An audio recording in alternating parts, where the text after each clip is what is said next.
and welcome to today's episode of Why.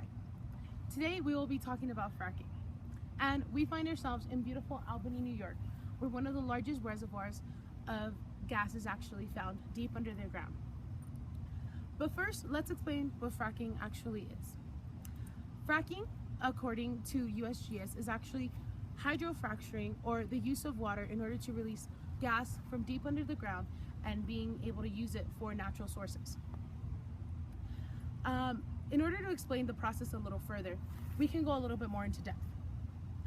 The way that fracturing is done is by digging a well deep into the ground.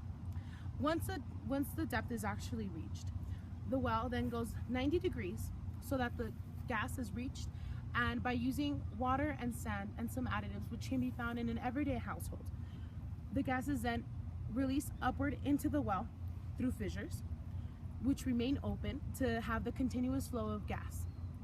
As it flows upward, along with the wastewater, which is actually disposed of with the system, it goes upward into the well, and water is conserved in a large tank, so to speak, where it's kept for safeguarding until it is then further disposed. This helps so that there is no possible way to contaminate any natural water sources, which is extremely important. Now, although this process can take up to 3 to 4 months, 3 to 4 months gives 30 to 40 years of natural gas, which can be used for so many different things.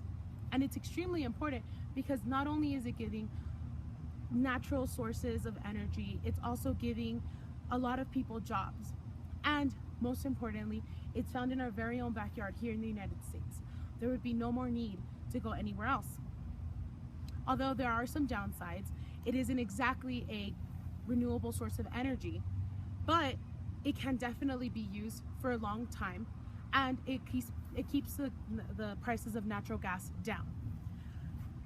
Water that can be used and found, it can be used anywhere, and any kind of water can be used as long as it's a clean source of water.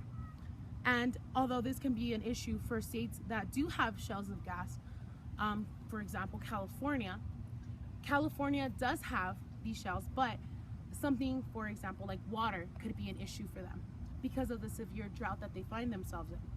However, these things can be definitely mentioned and can be proposed in that moment. Although some people do believe that fracking is something that has been around for many years, it's a newer source of finding energy, and it's a newer source of finding renewable new paths to decrease the amount of fossil fuels that we're spending. We can definitely use this for years to come, and 30 to 40 years sounds great at this point. But you should make the decision on your own. And we're going to conclude today's section by looking at the beautiful view. So take a look and decide for yourselves.